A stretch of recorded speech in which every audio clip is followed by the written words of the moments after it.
تاب کے در لگے تیرگی می روی، بہر توبہ درائے شباب غوی، بشنو از گوش دل مثنوی معنوی، در رہے صدق برتا مسمم شوی، بشنو از گوش دل مثنوی معنوی، در رہے صدق برتا مسمم شوی۔ بسم اللہ الرحمن الرحیم، الحمدللہ رب العالمین، والصلاة والسلام علی سیدنا و مولانا محمد شمس العارفین وعلی آلہ و اصحابہ اجمعین، اما بعد۔ گزشتہ ہم کو بتایا گیا تھا کہ بعض باتیں اہل دل کے کانوں میں ایسی آتی ہیں کہ بازو والے کو وہ سنائی نہیں دیتی، وہ بالکل اسی طرح ان آوازوں کو سنتا ہے جیسے کوئی ظاہری کان سے سنتا ہے۔ بازو والا اس کے بازو بیٹھ کر بھی ان آوازوں کو نہیں جانتا، نہیں سنتا۔ کیا ایسا ممکن ہے؟ اس کی مثالیں دی تھی آپ نے، مثالیں دے کے سمجھایا تھا کہ ایسا کئی بار آپ کے ساتھ ہوتا ہے کہ آپ کے کان میں ایک آواز آتی ہے اور بازو والے کو نہیں آتی۔ اہل دل کے کانوں میں جو آوازیں آتی ہیں وہ اس سے کچھ زیادہ ہی ہوتی ہیں۔ آپ کے ساتھ تو کبھی کبھار ایک آدھ بار ایسا واقعہ پیش آتا ہوگا، ان کے ساتھ تو اکثر ایسا معاملہ پیش آتا ہے۔ اب یہ باتیں ایسی ہیں کہ جو اس مرحلے سے نہیں گزرا، جس کو اس سے تجربہ نہیں ہوا، وہ ان باتوں کو نہیں سمجھتا اور فوری مثنوی پر اعتراض کر بیٹھتا ہے کہ ایسی بیکار باتیں مثنوی میں کہی جاتی ہیں جن کا حقیقت سے کوئی تعلق نہیں ہے۔ ایسے اعتراضات مولانا روم کے دور میں بھی مثنوی پر بہت ہوئے، اس سے پہلے بھی اس کا تذکرہ کیا گیا تھا۔ آج بھی مولانا روم اسی طرح کے ایک تانے کا جواب دے رہے ہیں۔ اے سگے تائن تو او او می کنی، تان قرآن را بروں شو می کنی۔ تو آپ ایسے اعتراض کرنے والوں سے خطاب کرتے ہوئے کہتے ہیں کہ اے تانا دینے والے کتے، تو اسی طرح او او کرتا رہے۔ ہمارے پاس بہو بہو کہتے ہیں، فارسی میں او او کہتے ہیں۔ اے کتے، تو او او کرتا رہے، تیرے اس طرح سے او او کرنے سے حقیقت بدل تو نہیں جائے گی۔ قرآن پر تانے کے لیے تو راستہ بناتا ہے، اصل میں تو ڈائریکٹ قرآن پر تنقید نہیں کر سکتا، تو چونکہ جو مقصد قرآن کا ہے وہی مقصد مثنوی کا بھی ہے۔ قرآن پر بھی تانے کیے گئے، کافروں نے قرآن کے بارے میں بھی بہت ساری باتیں کہی، پرانے زمانوں کے، پرانے لوگوں کے بیکار قصے، احکامات، ڈوز اینڈ ڈونٹس کے سوا قرآن میں ہے کیا، اس طرح سے اعتراضات کیے قرآن پر بھی۔ تو بھی اسی طرح کر رہا ہے۔ اب رہا یہ کہ تو اہل ایمان ہے، قرآن پر ڈائریکٹ تنقید تو نہیں کر سکتا، کیونکہ کرے گا تو سیدھا کفر آ جائے گا، لہٰذا تو ایک راستہ بناتا ہے قرآن پر تنقید کرنے کا، مثنوی پر تنقید کرتا ہے۔ اینا آ شیرست کز وے جابری، یاز پنجے قہر او ایما بری۔ یہ جو مثنوی ہے یہ وہ شعر نہیں ہے جس سے تو جان بچا سکے۔ حقیقت کبھی چھپے گی نہیں، تو ہزار بار حقیقت سے انکار کرنے کے لیے تانے مارے، اس کو من گھڑت باتیں کہے یا حقیقت کے وجود کا انکار کرے، اس سے کچھ ہونے والا نہیں ہے۔ اگر کوئی آدمی دن میں کھڑے رہ کر سورج کے وجود کا انکار کرے تو سورج کے وجود کا تو انکار نہیں ہوگا، بلکہ اس کی آنکھوں کی بینائی کا انکار ہو جائے گا۔ وہی حال مثنوی کا بھی ہے۔ قرآن پر تنقید کرنے سے تو ہوگا یہ کہ آپ کا ایمان ہی چلا جائے گا۔ اگر آپ اس طرح سے انڈائریکٹلی قرآن پر بھی تنقید کریں گے تب بھی آپ ایمان سے ہاتھ دھو بیٹھیں گے، کیونکہ قرآن میں جو باتیں کہی گئی ہیں اس سے ہٹ کر اس کے مخالف اس مثنوی میں کچھ بھی نہیں ہے۔ تا قیامت می زنت قرآن ادا، اے گروہ جہل را گشتہ فدا۔ اور قیامت تک کے لیے قرآن یہی ندا دے رہا ہے، یہی اعلان کر رہا ہے کہ اے نادانی کے راستے پر جانے والے لوگ، تم قرآن پر تنقید کر رہے ہو تو قرآن کا کچھ بگڑنے والا نہیں ہے۔ مرمرا افسانہ می پنداشتید، تخم تانو کافری می کاشتید۔ اگر تم نے قرآن کو ایک افسانہ، ایک من گھڑت بات کہی ہے، جیسے کہ کافروں کا کہنا تھا کہ یہ اللہ کی جانب سے نازل ہونے والی کتاب نہیں ہے، یہ ایک بشر نے اپنے حساب سے بنا لی ہے، بنا کر اس کو اللہ کی طرف منسوب کر دیا ہے. بیکار بات ہے. افسانہ کہتے ہیں ایسی چیز کو جس کا حقیقت سے تعلق نہیں رہتا.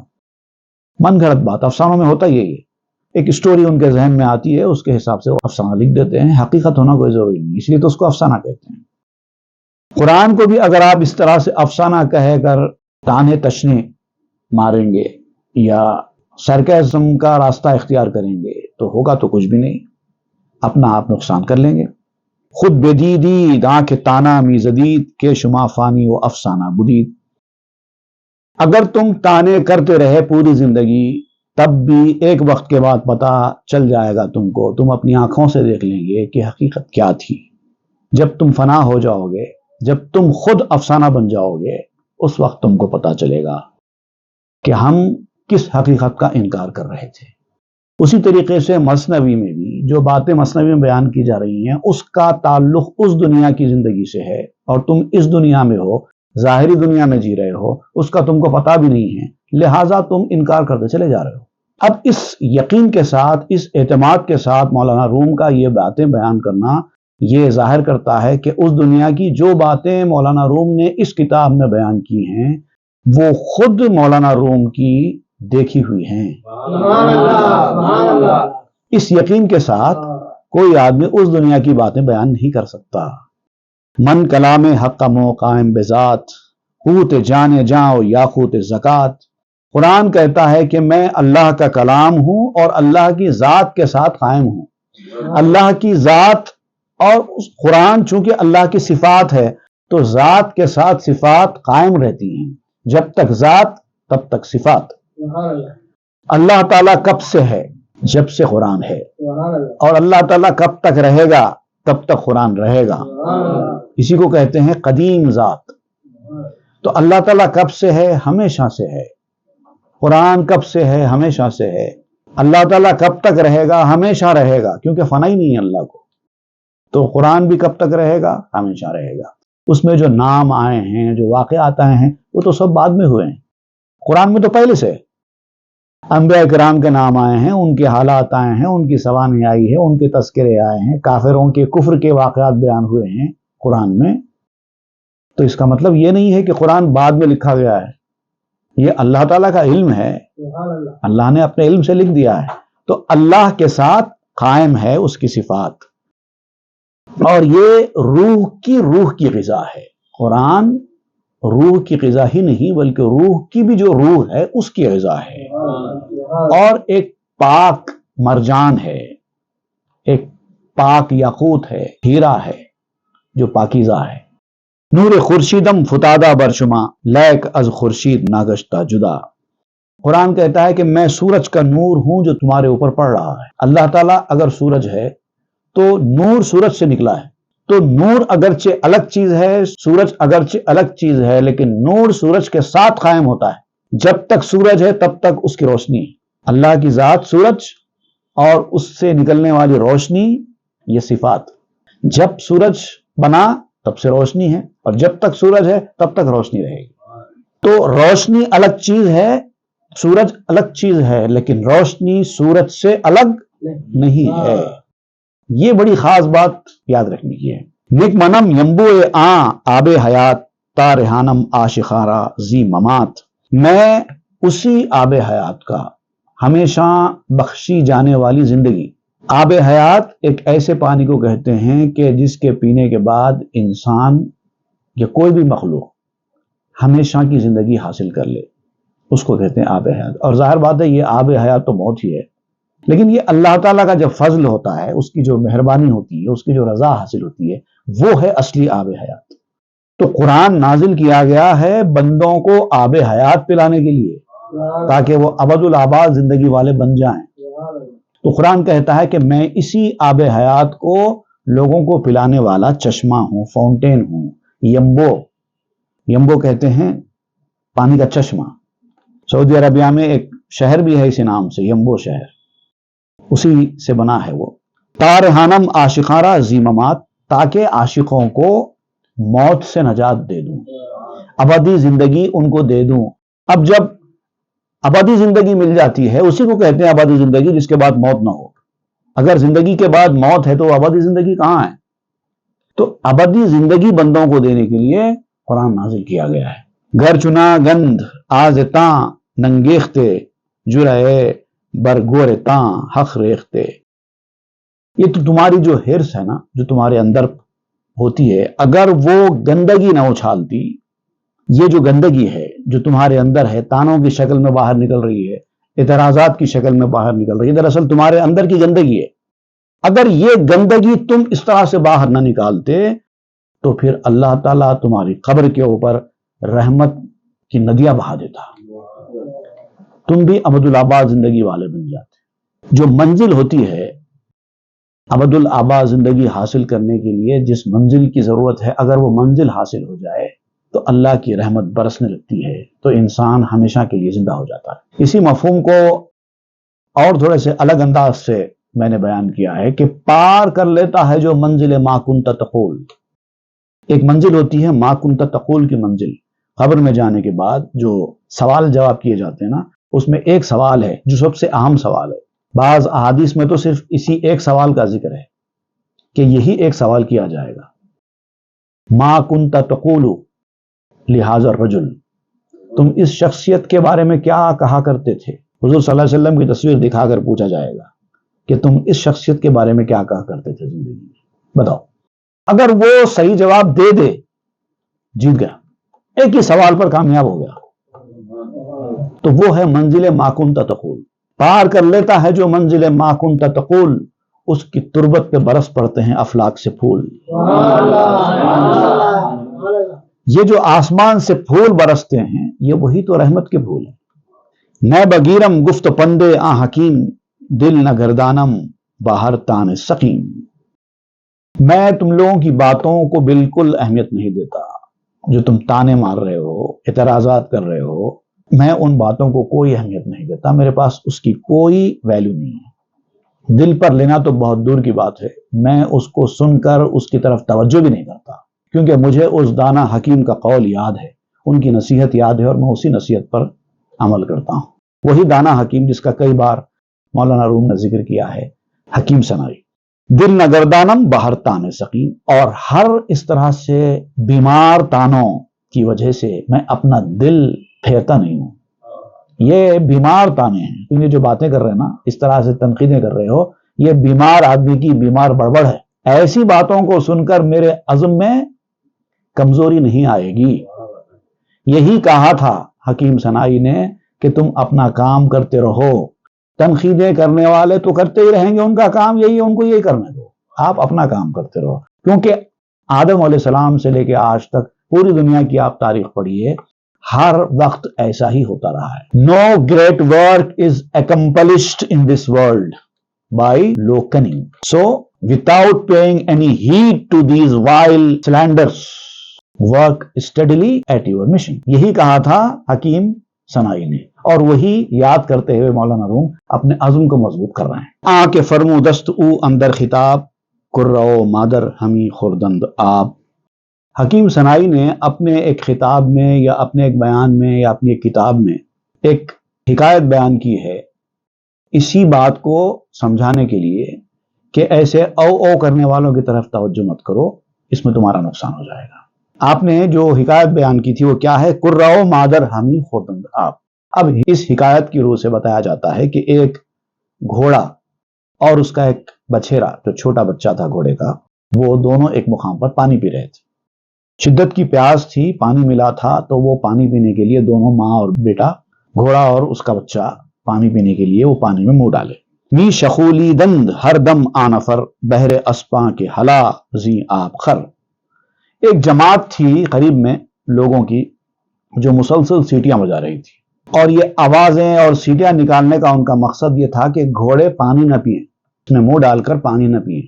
وہ مسلسل سیٹیاں بجا رہے تھے ان کو، گھوڑوں کو پانی پینے سے روکنے کے لیے۔ آ شخولیدن بے کرہ می رسید، سر ہمی برداشت وزخر می رمید۔ دراصل ان کا جو مقصد تھا لوگوں کا، اس طرح سے آوازیں کر کے سیٹیاں بجا کے کہ گھوڑے پانی نہ پئیں، اور جب یہ گھوڑا اور اس کا بچہ پانی پینے کے لیے اس میں منہ ڈال رہے تھے تو ان لوگوں کی سیٹیاں اور بڑھ گئی تاکہ ان کی آواز سے یہ لوگ رک جائیں۔ تو گھوڑی تو جو ہے مسلسل پانی پی رہی تھی، ان سیٹیوں پر کوئی توجہ نہیں دے رہی تھی، لیکن جو چھوٹا بچہ تھا وہ بدک رہا تھا ان آوازوں کی وجہ سے، وہ سر اٹھا لیتا تھا اور پانی پینے سے بھاگتا تھا، نہیں پیتا تھا۔ مادرس پرسید کہ کرہ چرا می رمی ہر ساعت زی استقا، تو اس کی ماں نے یعنی گھوڑی نے اپنے بچے سے دریافت کیا کہ میرے بیٹے تو پانی کیوں نہیں پیتا، بار بار کیوں رک جاتا ہے؟ جیسی آواز آتی ہے تو اپنا منہ باہر نکال لیتا ہے اور بدکنے لگتا ہے، پانی پینے سے رک جاتا ہے۔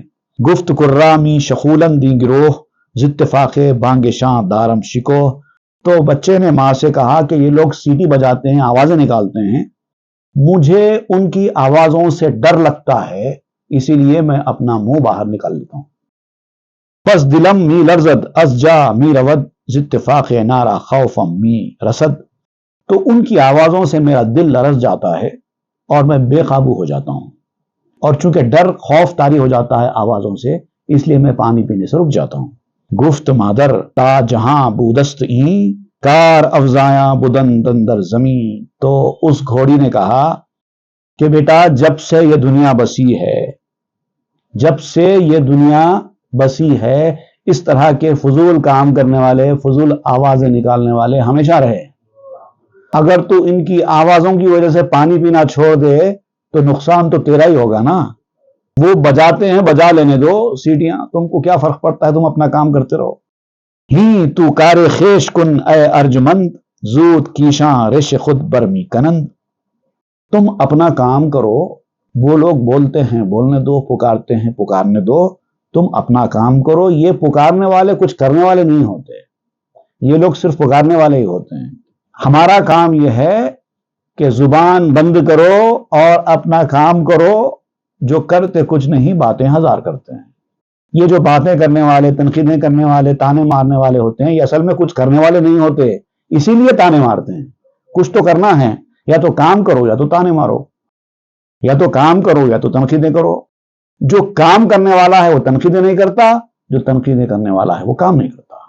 تو اب یہ ڈیسائیڈ کرو کہ تم کو لوگوں پر تنقید کرتے ہوئے، تانے مارتے ہوئے، لوگوں کی کمزوریاں ڈھونڈتے ہوئے جینا ہے یا دنیا میں کچھ کرنا ہے۔ اگر دنیا میں کچھ کرنا ہے تو پھر دنیا کی زندگی کام کرنے کے لیے بہت چھوٹی ہے، کام بہت زیادہ ہے، کام زیادہ ہے اور زندگی چھوٹی ہے۔ ایسے میں تم کام کرنے پر توجہ دینے کے بجائے تنقیدیں، لوگوں کے کاموں پہ اعتراضات، اس میں زندگی گزاریں گے تو جو کام تھوڑا بہت بھی تم کر سکتے ہیں وہ بھی نہیں کر پائیں گے۔ تو اے اقبال مند انسان، تو صرف کام کرتا رہے، لوگوں پر تنقیدیں کرنا تو بالکل چھوڑ ہی دے، بلکہ جو تیرے اوپر تنقیدیں کر رہے ہیں ان پر بھی کوئی توجہ نہ دے، کیونکہ یہ بیکار لوگ ہیں۔ تنقید کی اہمیت ضرور ہے، لیکن یہ تنقید تعمیری ہونا چاہیے۔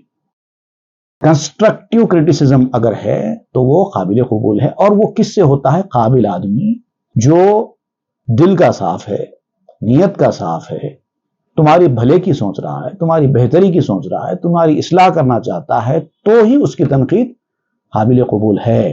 یہ تو کتے ہیں او کرنے والے، ان کی باتوں کو کیا اہمیت دو؟ عنقریب ایسا وقت آئے گا کہ تم کچھ کام کرو گے تو تمہارا نام پوری دنیا میں پھیل جائے گا، ان کا تو وجود بھی نہیں رہے گا۔ آج یہ لوگ تنقید کر رہے ہیں، کل ان کا وجود بھی نہیں ہوگا، ان کا نام لینے والا بھی باقی نہیں رہے گا، یہ لوگ اپنی داڑھی نوچتے پھریں گے بس، اور کچھ نہیں۔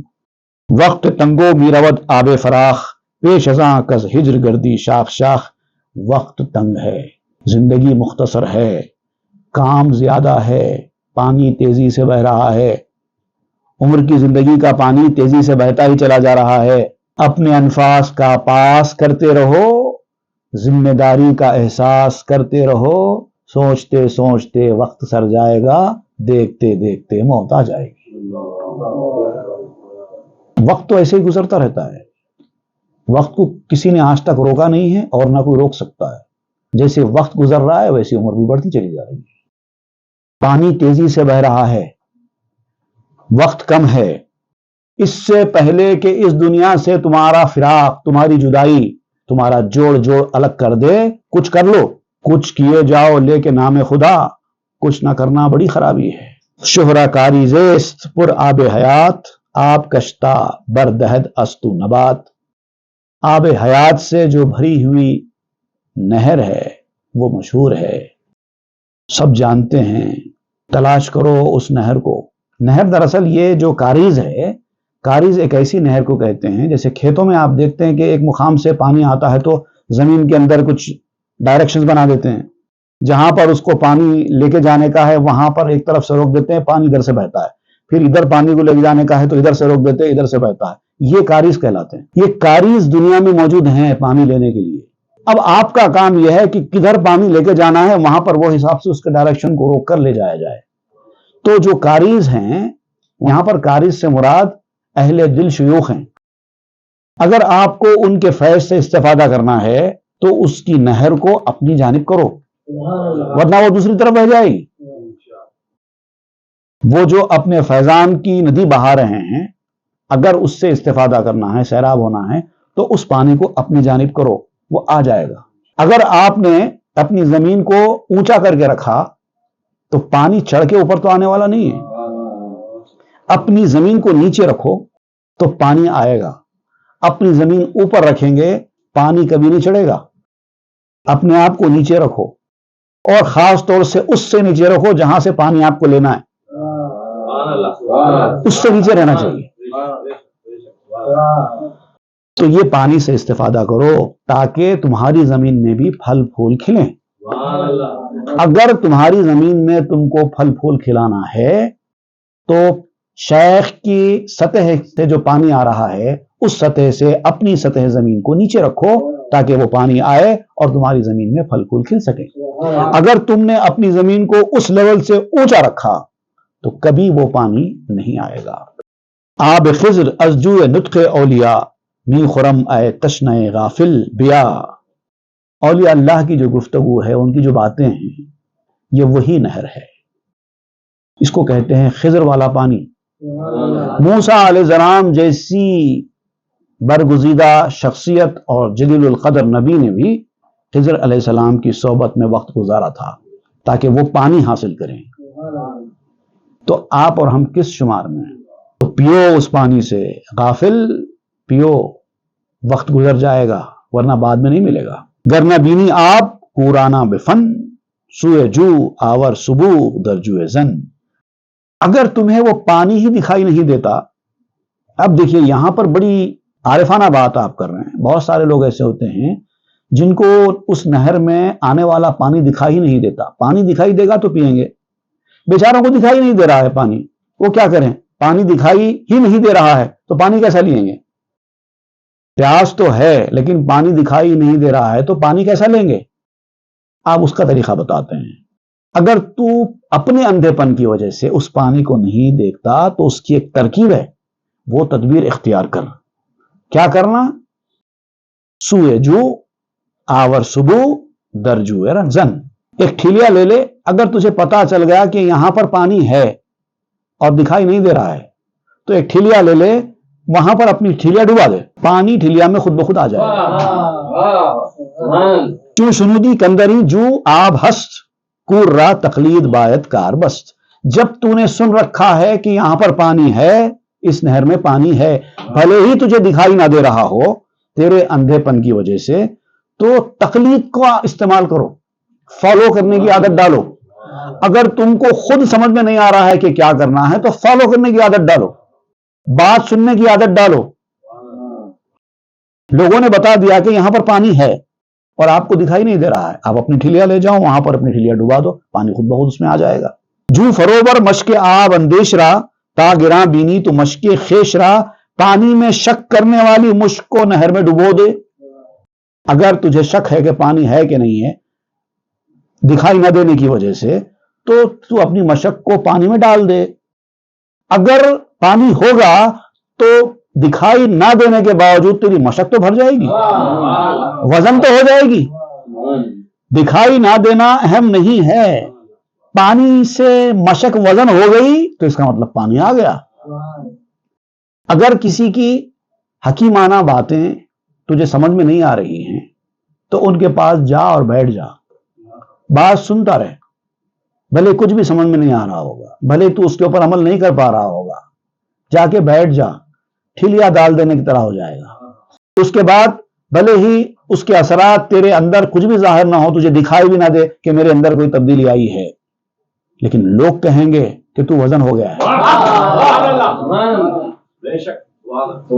تجھے دکھائی نہیں دے رہا ہے کہ اس کے اندر پانی ہے، لیکن ٹھیلیا تو وزن ہو گئی ہے، اور پانی اگر نہ داخل ہوا ہے تو ٹھیلیا وزن کیسے ہوگی؟ چون گراں دیدی شوی تو مستدل، رست از تقلید خوش کانگاہ دل، جب تو بھاری دیکھ لے گا اپنی ٹھیلیا کو تو صاحب دلیل بن جائے گا، یہی دلیل ہوگی کہ اس کے اندر پانی آ چکا ہے، اس وقت پھر تجھے تقلید کی ضرورت نہیں رہے گی، کیونکہ ایک بار پانی آ گیا، پانی آنے تک پیروی ہے، جب پانی آ گیا تو پھر اب ضرورت نہیں ہے تقلید کی۔ گر نہ بینت کور آبے جو آیاں، لیک دانت چوں سبو بینت گراں، اگرچہ کہ اندھا نہر کے پانی کو نہیں دیکھتا، نہر کے اندر پانی اس کو دکھائی نہیں دیا، جب اس نے ٹھیلیا ڈالی تو ٹھیلیا کے اندر بھی اس کو پانی دکھائی نہیں دیا، کیونکہ جب نہر میں نہیں دکھائی دیا تو ٹھیلیا میں کہاں سے دکھائی دے گا، لیکن جیسے ہی اس نے ٹھیلیا اٹھائی اور ٹھیلیا وزن ہو گئی تو اس کو یقین ہو گیا کہ اس میں پانی آ چکا ہے۔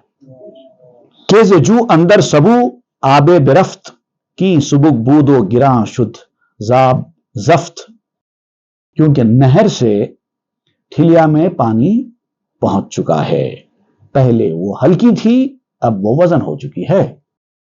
زاں کہ ہر بادے مرا درمی ربود، بعد می نربائے دم سقلم فزود، کیونکہ ہر ہوا مجھے پھسلا دیتی تھی۔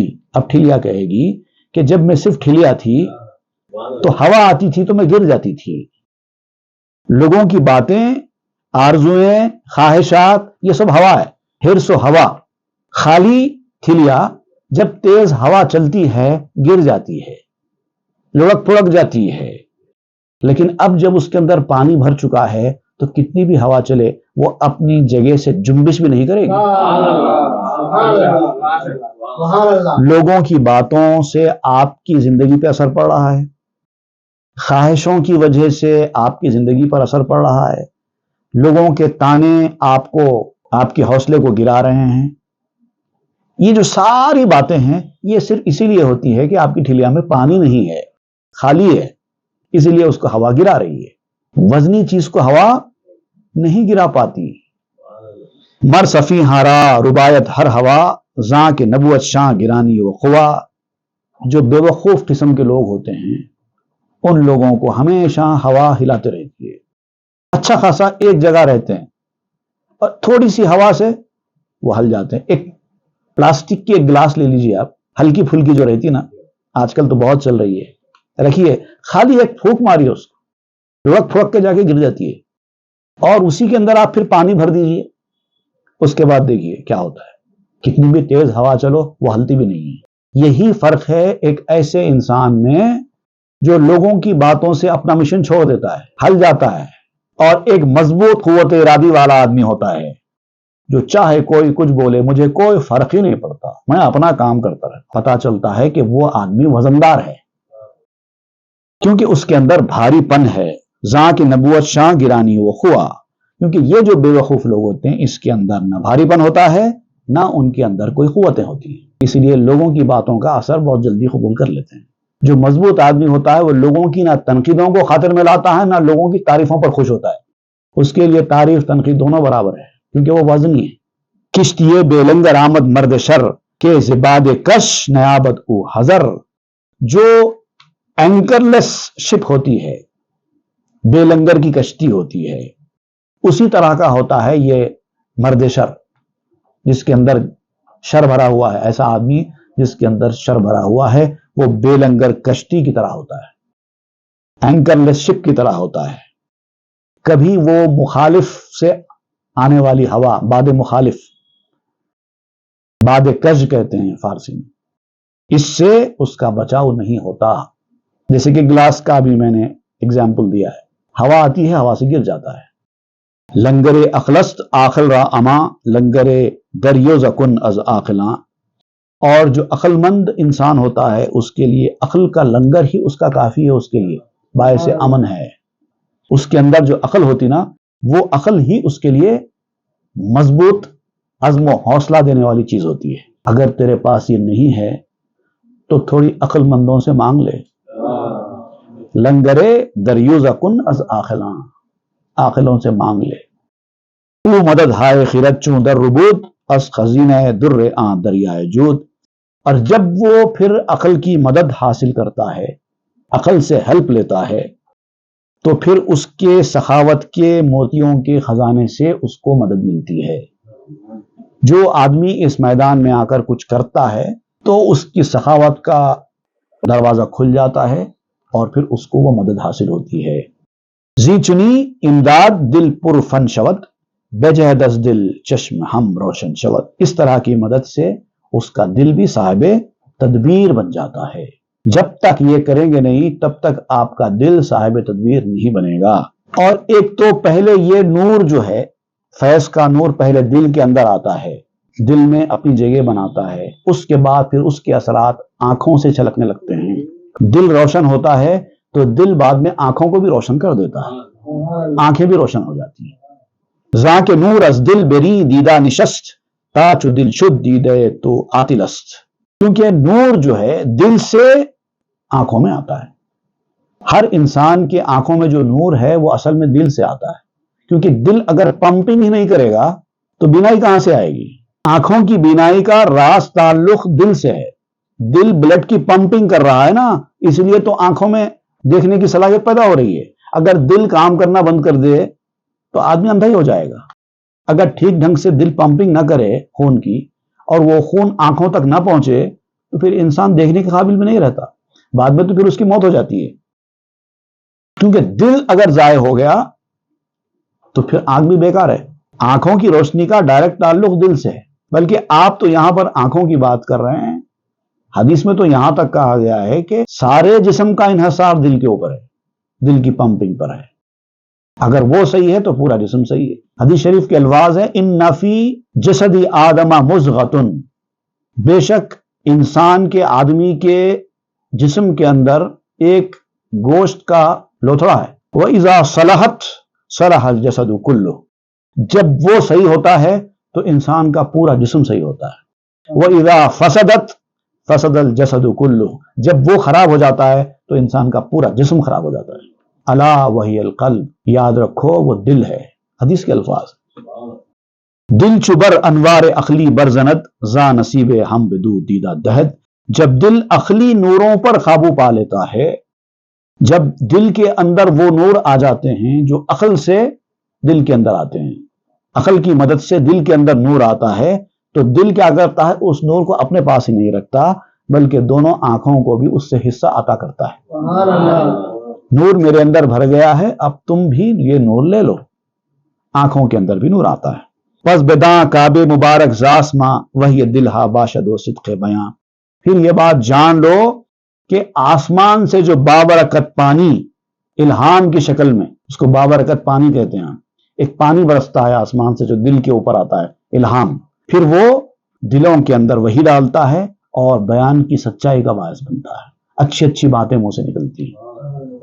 دل میں نور آئے گا تو آسمان سے ایک نل کھل جائے گا حکمت کا، الہام کا، وہ نل جب دل پہ کھلے گا تو پھر آنکھوں میں بھی روشنی آئے گی اور منہ سے بھی اچھی اچھی باتیں نکلیں گی، حکمت کی باتیں نکلیں گی۔ ماچو آں کرا ہم آبے جو خریم، سوئے آں وسواس تائن ننگریم۔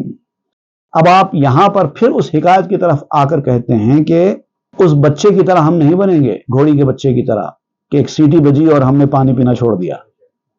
ہم نہیں کریں گے ایسا، ہم تو پانی پیتے رہیں گے۔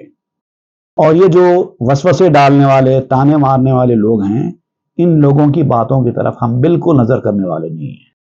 پیروے پیغمبرانی رہ سپر تانے خلقاں ہمیں بادی شمر، ہم جو ہے پیغمبروں کے پیروکار ہیں، یہ ان لوگوں کے پیروکار نہیں ہیں۔ اسی طرح تم بھی پیغمبروں کے پیروکار ہو تو پیغمبروں کی بات سنو۔ رسول نے اگر تنقید کی ہے اس کام میں تو یقیناً وہ غلط ہے، اس سے بچنا ہوگا، کیونکہ آپ فالوور اصل میں ان کے ہیں نا، تو ان کی بات سنو۔ ان لوگوں کی باتوں کی کیا اہمیت ہے؟ اگر تم ان کی بات سنیں گے تو پھر راستہ طے کریں گے، اور لوگوں کی باتوں کو، لوگوں کے تانوں کو بالکل ہوائی باتیں سمجھو، ان کی کوئی ویلیو نہیں ہے، ہوا آئی اور چلی گئی۔ خدا ونداں کے رہ طے کردہ اندھ، گوش با بانگے سگاں کہہ کردہ اند. واہ. اللہ والوں نے، جتنے اللہ والوں نے راستہ طے کیا ہے اب تک، اپنی منزل کو پہنچے ہیں، ان کی یہی ایک سیکرٹ ہے. کیا انہوں نے ان کتوں کے بھونکنے پر کبھی کان نہیں دھرا ہے؟ ہاں خداونداں کہ راہ طے کردہ اندھ، گوش با بانگے سگاں کہہ کردہ اندھ. کب ان لوگوں نے ان کتوں کی آوازوں کو اہمیت دی ہے؟ باز گو کہاں پاک بازو شیر مرد، اندراں مسجد چے بن مودس چے کرد. اب آپ کہتے ہیں کہ آؤ پھر اس واقعے کی طرف کہ وہ شیر مرد، مضبوط انسان، اپنے عزم میں پختہ، جو مسجد میں سونے کے ارادے سے نکلا ہے، اس مسجد میں سونے کے بعد اس کو کیا نظر آیا اور اس وقت اس نے کیا کیا. اب پھر آپ واپس آتے ہیں اسی واقعے کی طرف. مسجد میں سونے کا ارادہ کرنے والے نے اب مسجد میں سونے کا اپنا ارادہ آگے بڑھا دیا، وہ مسجد میں سو گیا. اب وہاں پر اس کو کیا دکھائی دیا اور اس نے کیا کیا، یہ انشاءاللہ ہم آئندہ کے درس میں پھر شروع کریں گے. صلی اللہ تعالی علی خیر سیدنا محمد وآلہ وصحبہ اجمعین والحمد للہ رب العالمین. تاب کے درگے تیرگی می روی، بہر توبہ درائے شباب خوی. بشنو از گوش دل مثنوی معنوی، در رہے صدق برتا مسمم شوی. بشنو از گوش دل مثنوی معنوی، در رہے صدق برتا مسمم شوی.